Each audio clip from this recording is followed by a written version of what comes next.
FPI juga baru nyadar sekarang setelah disalam sadar oleh Muhammad Kacé.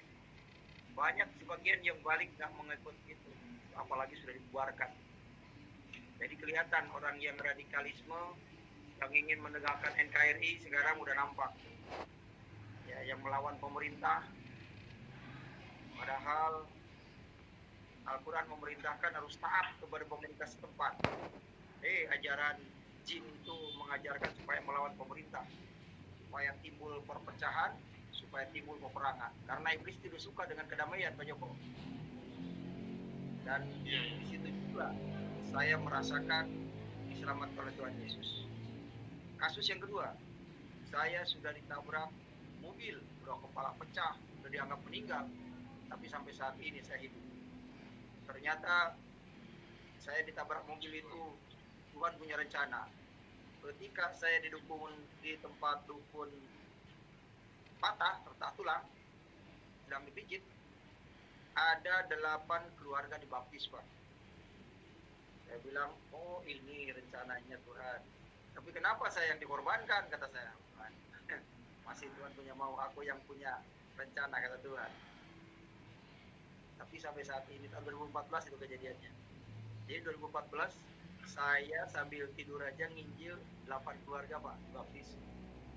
Bapak, istri, anak, menantu, 8 keluarga, Pak, dibaptis itu.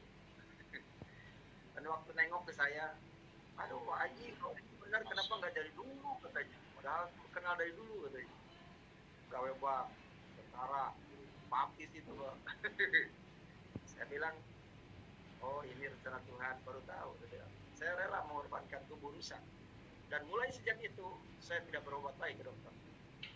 Jadi sekarang kalau ada sedikit pusing-pusing cuma cukup tablet, sudah selesai.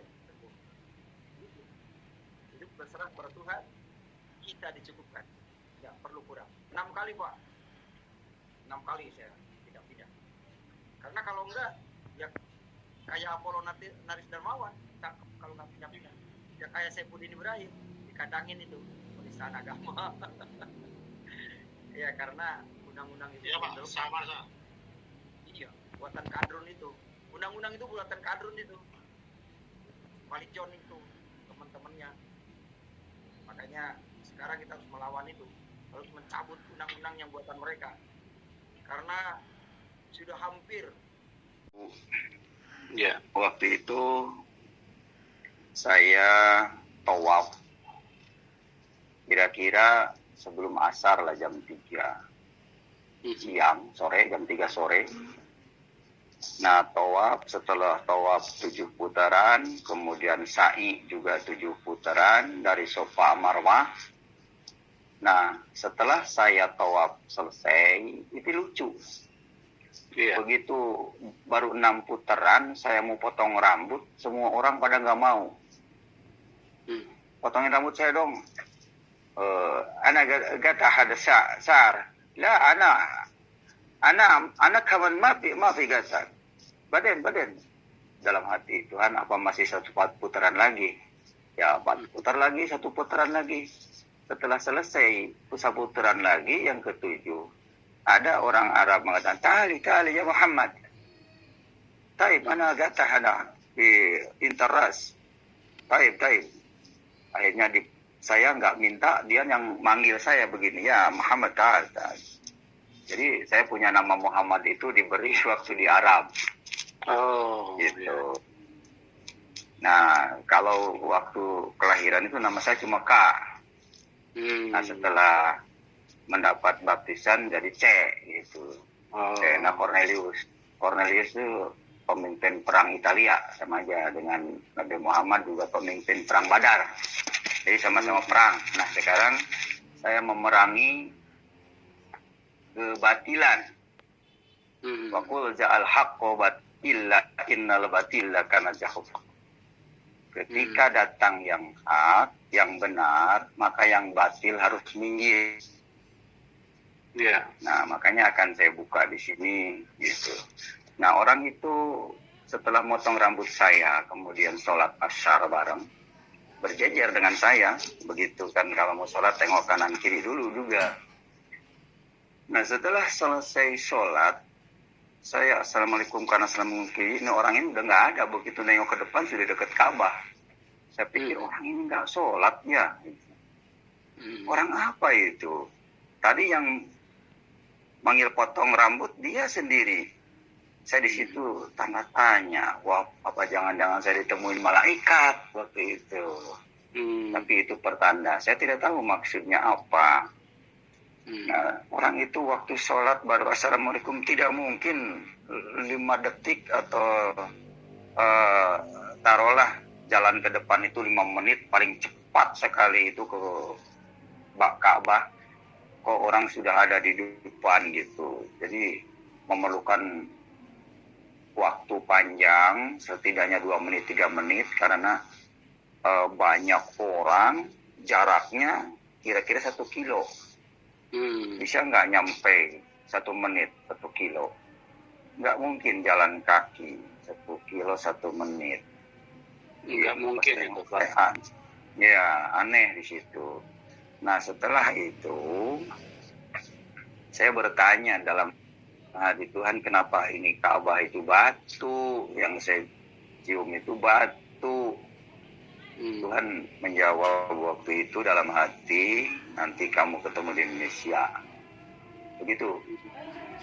Ya, saya tidak terpikir sedikit pun untuk menjadi orang Kristen. Tapi memang inilah sama sekali Al-Quran nggak ngerti, gelap.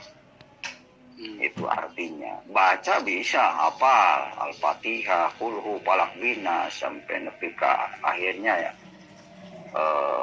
Al-Ikhlas sampai selesai itu hafal bacaan. Cuman untuk mengerti tidak, apalagi untuk melakukan. Iya. Gitu. Nah, setelah itu pulang dari Indonesia, dari Arab, saya sekitar tahun 2001 waktu itu.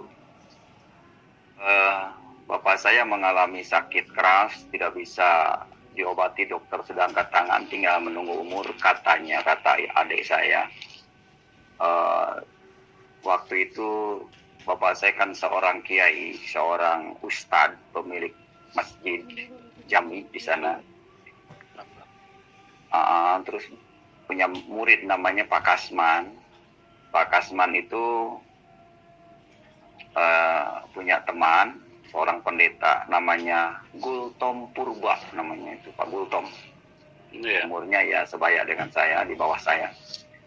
Dia mendoakan bapak saya, pertamanya ditolak, keduanya ditolak 2 hari, Pak Gultom itu. Kemudian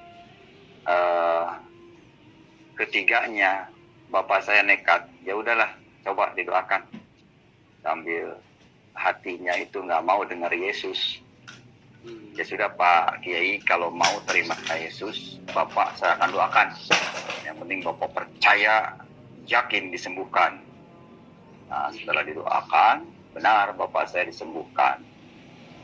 Nah, sejak disembuhkan itulah tahun 2000 bapak saya terus mengabarkan kebenaran Injil sampai 2007. Bapak saya meninggal tahun 2007 bulan Agustus. Masih ingat sampai sekarang.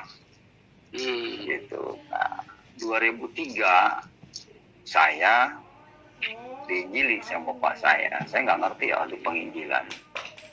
Nah, dulu itu saya radikal, ya, nggak punya hati, jahat saya itu dulu waktu sebelum mengenal Injil. Jadi bapak saya nggak berani nginjilin saya karena saya tahu saya kelompok radikal waktu itu. Diam-diam aja. Cuman suatu hari bapak saya nggak ngomong apa-apa, cuma numpang tidur deh, katanya mau nginep, nginap. Tapi Pak didengar nggak pada tidur. Saya udah biasa pagi-pagi itu bangun jam 2 setelah tahajud. Setelah tahajud mereka kenapa nggak pada tidur? Belum mau tidur katanya. Sampai paginya dia ngajak saya ke Bandung. Nah, dalam perjalanan saya berdebat itu tentang Islam, tapi waktu itu saya tetap ngeyel karena saya mempertahankan Islam saya, karena saya tahu Islam itu inna dina indallahil Islam. Sesungguhnya agama yang diridhoi Allah adalah agama Islam. Saya tidak mau terpengaruh waktu itu. Yakin.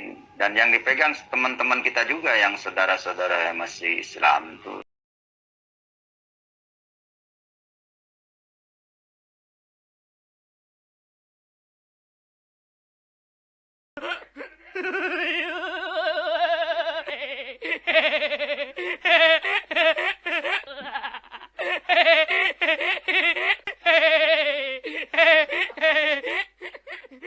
Buenas tardes, grupo.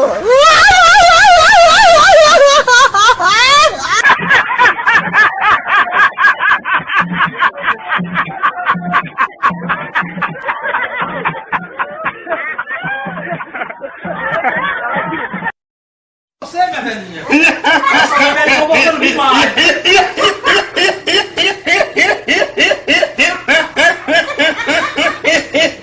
Você não mora não, velhinha. Agora passa a velhinha eu vou botando demais. E ai, coração.